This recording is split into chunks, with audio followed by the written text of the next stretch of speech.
আচ্ছা, এরকম বৃষ্টি বৃষ্টি ওয়েদারে কার বলো তো ঘরে মন টেকে? আমারও ঠিক তাই। যেই এরকম বৃষ্টি বৃষ্টি ওয়েদার কয়দিন ধরে শুরু হলো, মনটা কেমন সমুদ্র সমুদ্র করতে লাগলো। তো যেমন ভাবনা তেমন কাজ। ও বাবা, সমুদ্রে যাব কি তার আগে দেখে আমাদের বাড়ির সামনেই তো সমুদ্র হয়ে গেছে। সত্যি এত বৃষ্টি হয়েছিল সেদিন, রাস্তায় পুরো একদম জল জমে গেছে। আর এদিকে আমরা পুরো আমাদের গ্যাং সমেত, মানে আমাদের টিম নিয়ে বেরিয়ে যাচ্ছি মন্দারমণির উদ্দেশ্যে। তো কাঁচরাপাড়া থেকে আমরা বাসে দেখো উঠে পড়েছি একদম ভোরবেলাতে। তখন সবার চোখে ঘুম, কিন্তু যাব বলে একটা সেই আনন্দটাও রয়েছে। আর এইদিকে আমিও একদম রেডি হয়ে উঠে পড়েছি।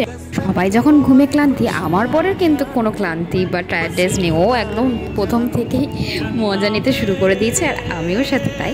কারণ সব সময় আমার সমুদ্রটা খুবই প্রিয়। মানে সমুদ্রটা মনে হয় গেলেই মনে একটা রিল্যাক্সের জায়গা। আমার সমুদ্রে যেতে সবসময় ভালো লাগে। তো চলো, এখন আমরা যাচ্ছি মন্দারমণির উদ্দেশ্যে। তো কোলাঘাট থেকে কিছুটা দূরে গিয়ে আমরা একটু চা খেয়ে নিলাম। তো ভোরবেলা যেহেতু ঘুম থেকে উঠেই বাসে উঠেছিলাম, জানি না কেন আমার শরীরটা খুবই খারাপ লাগছিলো, মাথাটা কেমন ঘুরছিল। মানে তো তারপরে আস্তে আস্তে হয়তো ঠিক হয়ে যাবে সে ভাবছিলাম, বাবা একটু ভয় ভয়ও লাগছিলো। তো এখানে একটু চা টা খেয়ে আবার উঠে পড়লাম বাসে। চোখ মুখটা একটু আমার কেমন লাগছে দেখেই বুঝতে পারছি আমার শরীরটা খারাপ লাগছিলো। তো কিন্তু তাও মনের মধ্যে অনেকটা আনন্দ নিয়ে, অনেকটা ভালো লাগা নিয়ে আমরা ছুটতে শুরু করেছি। আর অনেকক্ষণ ধরে বাসে ট্রাভেল করার পর লাস্ট অবধি আমরা আমার ডেস্টিনেশনের কিছুটা আগে পৌঁছালাম, মানে চাউলখোলাতে নেমে চা খেয়ে আবার ওখান থেকে আমরা গাড়ি বুক করে মন্দারমণির উদ্দেশ্যে এবার রওনা দিলাম। দারুণ তো ছিল ওয়েদারটা, মানে ওয়েদারটাতে নিয়ে কিন্তু কিছু বলারই নেই। এত সুন্দর ওয়েদারটা আমরা যে পাবো মন্দারমণিতে গিয়ে, এটা আর কি আলাদা করে আর কি একটা পাওনা হয়ে গেছে। তো চারিদিকে দৃশ্যটা দেখো কি দারুণ লাগছে দেখতে। আর মনে মনে তো ভাবছি কখন গিয়ে পৌঁছাবো আর গিয়ে আমি একটু সমুদ্রে নামবো। তো সেই আশা নিয়েই ছুটছি তাড়াতাড়ি করে। রাস্তা যেন আর ফুরোচ্ছে না, যেই যাচ্ছি, কিন্তু আমাদের রিসর্টটা আসছে না। তো আমরা এখান থেকে রিসর্ট বুক করেই নিয়েছিলাম শান্তিনিকেতন রিসর্টে। তো অনেক অপেক্ষার পর দেখো আমরা একদম শান্তিনিকেতন রিসর্টের সামনে চলে এসেছি। ঢুকতেই তো দারুণ একটা ব্যাপার লাগছে, মনে হচ্ছে কখন সমুদ্রে নামবো, কখন সুইমিং পুলে নামবো। সুইমিং পুলে এই ফার্স্ট টাইম আমি আর কি নামবো, ওই জন্য ভীষণই এক্সাইটেড ছিলাম আমি। তো ওইসব নিয়ে মনের মধ্যে একটা ভীষণ আনন্দ ছিল। তো অবশেষে দেখো চলে আসলাম রিসর্টটা তো ঢুকতেই দেখেই মনে হচ্ছে কী দারুণ রিসর্টটা। এই নিয়ে কোনো কথা হবে না, চারদিকটা সুন্দর করে সাজানো। আর এই যে সমুদ্র, এটা দেখে মনে হয় যেন মনের যত দুঃখ কষ্ট বেদনা রয়েছে এই সমুদ্রের জলে ভেসে যায়। এত ভালো লাগে, এত রিল্যাক্স লাগে। তো যাই হোক, তারপরে সমুদ্রের সাথে একটু দেখা সাক্ষাৎ করে নিয়ে চলে আসলাম আমাদের রুমে এসে একটু ফ্রেশ হয়ে নেব। কারণ এতক্ষণ বাসে জার্নি করার পর সত্যি শরীরটা প্রচণ্ড টায়ার্ড লাগছিল। আর ওই দেখো আমার রুম থেকে কিন্তু সমুদ্র একদম কাছে, ইচ্ছা করলেই ছুটে চলে যেতে পারবো। কিন্তু আমরা যখন গেছিলাম সমুদ্রের জল অনেকটাই দূরে চলে গেছিলো, মানে স্নান করা যাবে না সমুদ্রে। কিন্তু যাই হোক, তাও একটা আলাদাই ব্যাপার থাকে, সমুদ্রের কাছে গিয়ে ছবি তুলবো, রিলস বানাবো। আর সমুদ্রের পাটা তো ভিজাতেই পারবো, স্নান যদিও না করে, স্নান নয় সুইমিং পুলে এসেই করলাম। তো সমুদ্র এখন দেখতে পাচ্ছ অনেকটা দূরে চলে গেছে আমাদের এখান থেকে, মানে টোটো যাতায়াত করছে। তো সকালবেলা আবার বিকালবেলার দিকে কিন্তু একদম পাড়ের সামনে চলে আসে। তো এখানে আমরা কি করব, আমরা সব রিলস বানাচ্ছি, ছবি তুলছি, ঢং করছি, এইসবই করছি আর কি। তো চলো, এগুলো তোমরা একটু দেখতে থাকো, আনন্দ করতে থাকো। আমরাও আনন্দ করেছি, এবার তোমরা একটু ভিডিওটা দেখে আনন্দ করো।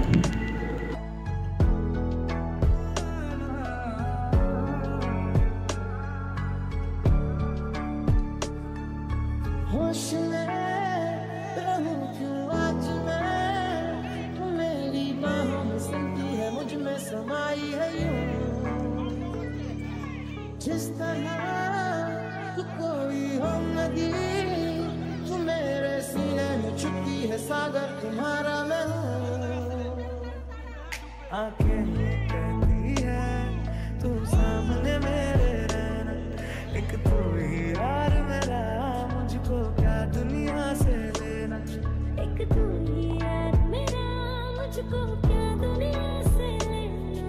তো অনেকক্ষণ ধরে সুইমিং পুলে স্নান করার পর তারপরে ফ্রেশ হয়ে আমরা চলে এসেছি রিসর্টেরই হোটেলে খেতে, মানে রেস্টুরেন্টে খেতে। তো এখান থেকেই খাবার নিতে হবে, কারণ আশেপাশে তো কোনো দোকান নেই, আর বাইরে থেকে খাওয়ার এখানে অ্যালাউ ছিল না। তো এখান থেকে যা আছে এখানেই খেতে হবে। তো আমাদের তো প্রচুর খিদাও পেয়ে গেছিলো। তো এসেই আমরা নিয়ে নিয়েছি গরম গরম ভাত, ঝুড়ি আলু ভাজা, ডাল, সাথে কাতলা মাছ, চাটনি, পাঁপড় ভাজা সব কিছু দিয়ে একদম ভুড়ি বোসটা জমে গেছে। আর ওহার সাথে লঙ্কাটাও ছিল, সেটাই আর কি বলে দিল। তো এখানে আমরা খাওয়া দাওয়া করছি, বেশ ভালোই। আমার তো রেস্টুরেন্টের খাবারগুলো খেতে বেশ ভালোই লাগছিলো, খুব টেস্ট ছিল। মেনলি ঝুড়ি ঝুড়ি আলু ভাজাটা তো দারুণ লাগছিলো খেতে। আর খেয়ে দিয়ে এবার চলে যাব সমুদ্রের ধারে, বসে থাকবো। এই শান্তিটার কোথাও পাওয়া যায় না, সত্যি কথা। মনে হচ্ছিলো যেন এখানেই থেকে যাই, সময়টা যেন এইখানেই আটকে থাকে, আর কিছুই না। এই যখন খেয়ে দিয়ে বসে এই সমুদ্রের পাড়টায় দেখছি, আর কিছুই লাগে না। দেখি আমার বরকে দেখো, বললাম আমাকে একটু ভিডিও করে দিতে, শুধু দেখি আমার পাটাকে তুলে রেখে দিয়েছে। কি বলবো, কিছু বলার নেই। আমার ভিডিও আমাকেই শুধু করতে হয়, আমাকে একটু ভিডিও করে দেয় না। তো যাই হোক, তোমাদের ওখানে রিসর্টটা ঘুরে দেখাচ্ছি, আবার বিকালবেলার ভিউটাও তোমাদের দেখাবো। দিনের বেলা তো খুবই সুন্দর লাগছে দেখতে। যেমন বললাম, সমুদ্র এখন আরও যত বেলা বাড়ছে তত দূরে যাচ্ছে, কিন্তু আবার সন্ধ্যার পর দেখবে একদম সামনেটা চলে আসছে। তো এখন দেখো একদম বিকালবেলা আমরা একটু রেস্ট নিয়ে আবার একটু বেরিয়ে গেছি রেডি হয়ে। তো এখানে তো আর বাইরে কোথাও ঘুরতে যাওয়ার মতো নেই, এখানের ভিতরেই সব কিছু ঘুরে ঘুরে দেখার আছে। তো যেহেতু আমরা শনির ওপর গেছিলাম, তো ওর জন্য বেশ ভালোই মোটামুটি ভিড় ছিল। আচ্ছা, তোমাদেরও কি আমার মধ্যে সমুদ্র ভালো লাগে নাকি পাহাড় ভালো লাগে? কোনটা ভালো লাগে আমাকে কিন্তু জানিও। আমার ভালো লাগে সমুদ্র। তো চলো এখন যাব আমি ঘরে, কারণ এখন তো বাইরে দেখতে পেরে কেউই নেই, আমি একা একা ঘুরে বেড়াচ্ছি। আসলে বিকালবেলাটা কেমন ঠিক সেটা তোমাদের দেখাবো বলে ভিডিও করার জন্যই আমি আরও বেরিয়েছি। তো রুমে গিয়ে দেখি যে যার মতো ব্যস্ত রয়েছে, ডিনারে কি খাওয়া হবে সেই জন্য।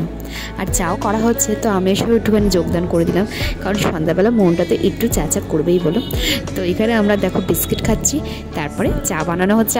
আমরা রুমেই আজকে চা বানাচ্ছি, যেহেতু আমরা একটা ইলেকট্রিক কেটল নিয়ে এসেছিলাম, তার মধ্যেই চা করছে।